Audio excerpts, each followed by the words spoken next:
Hey, Smoke Master D coming at you with a video that's just my thoughts on the new Goldees M&M smoker. Now, I've watched videos of movie critics giving their first thoughts on trailers, and this kind of seemed like a movie trailer in a way. I think we're going to get a video from maybe Jerby's barbecue channel in the near future. I don't know exactly how they're going to put it out, the information for this new smoker. But right now we just have some pictures, and what we see is very interesting. So I thought, hey, I'll share my thoughts, uh, just some things that I think upon looking at this and thinking about it.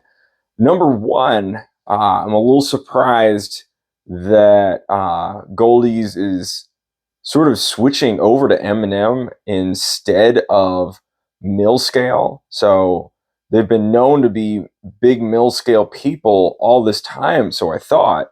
But now they're seeming to be maybe breaking away from Millscale to make a partnership with M&M, including apparently getting some of their rotisserie units for their store.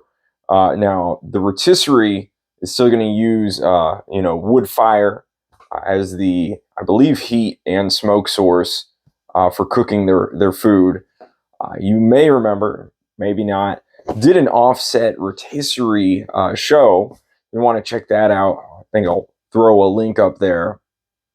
But yeah, rotisserie has been one proven way to get an even cook on your meat all the way through, just a carousel going around.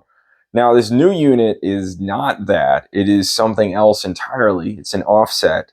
I haven't looked too much into M&M's offsets, but this, I think, looks different from even those ones. So, a different design altogether. Not something I've never seen. Every once in a while, I've seen something pop up roundabout that kind of has something close to this design with a firebox and a tube into it.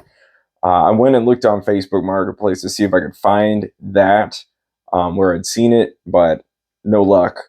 But this does look different in the sense that maybe it's the best thought out version of that concept. So yeah, them going with M&M was the first thing that struck me. Number one. Number two, that firebox. It's the one obvious advantage there is going to be that you're not going to have any radiant heat from the fire affecting your cook in the main chamber whatsoever. So there's that.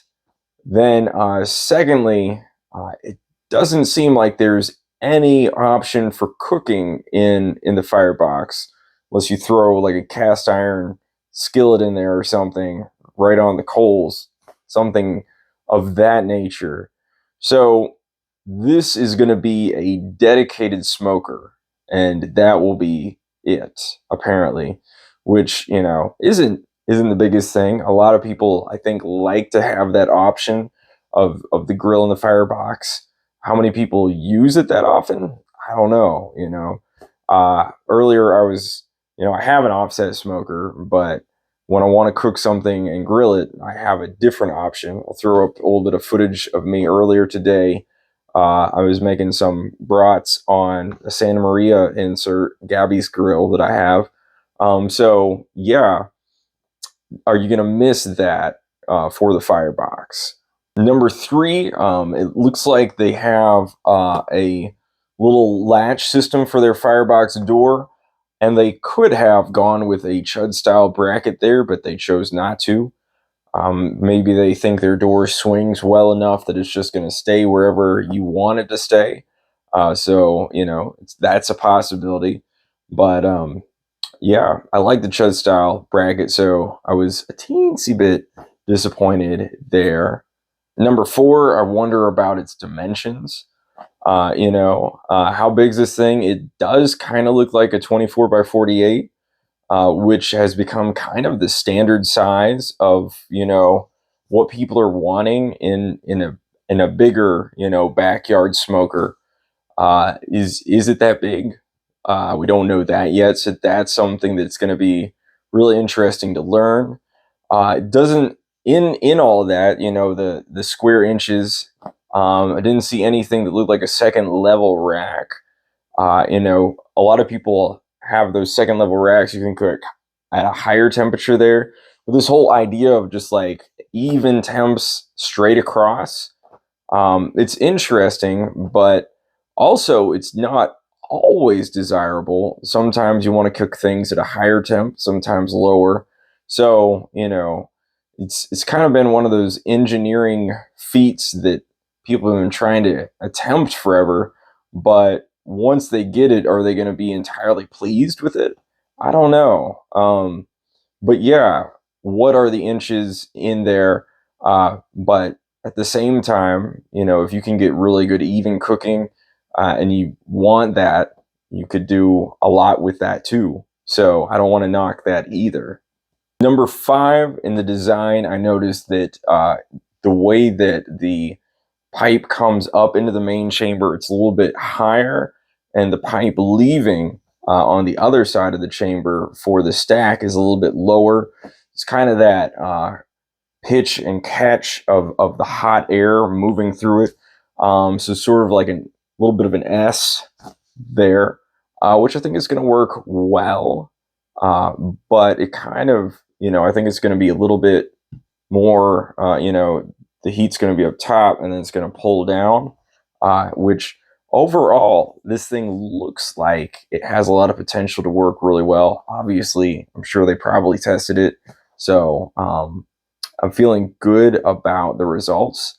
I hope that they do a biscuit test, really show off what it's capable of. So fingers crossed for that. Number 7. Dang, that's a tall stack. Yeah, I like it though. I like it. It's like, wow, big stack there. You're gonna get some good draw on this thing. It is gonna be, I believe, a convection machine. So then, lastly, number 7, my thoughts go to production details. There's a lot that we don't know. Is this going to be like a first run kind of thing? And they push out a certain number. Everything that I've seen from Eminem looks like they are not a huge outfit. There's 2 guys who run it. I don't know if they have any extra help. So the availability of this pit may not be super great. Even companies like Workhorse Pits, when they're trying to push out 20 smokers a week, they have a hard time, you know, keeping up with demand. If there is a lot of demand for this right out of the gate, will you be able to get your hands on it? And what's the price? You know, it's great to have something that's going to work well, but if you don't have it at a price and production capacity, you know, you have to find that balance of reaching your consumers with that. And I'm a little afraid that it's going to be on the high end, and that a limited number of people are going to be able to get it if they want it. And it's sort of just going to be some kind of premium oddity, right? You know, kind of like the Franklin pit. You know, people have them, and they're out there, but you know, the initial enthusiasm for the Franklin pit, I think, is mostly gone. No matter how well they work, they are not particularly accessible, or even, and part of that, I think, is that has made them not as popular. There's other things, you know, the size being a little bit smaller and what have you. But yeah, so I wonder what the production details are of this smoker. And that's it. Those are my thoughts. Hopefully they're going to answer them really soon. And I hope that you are looking forward to it as much as I am. We'll see what happens. Thanks for watching. And as always, y'all, go get your smoke on.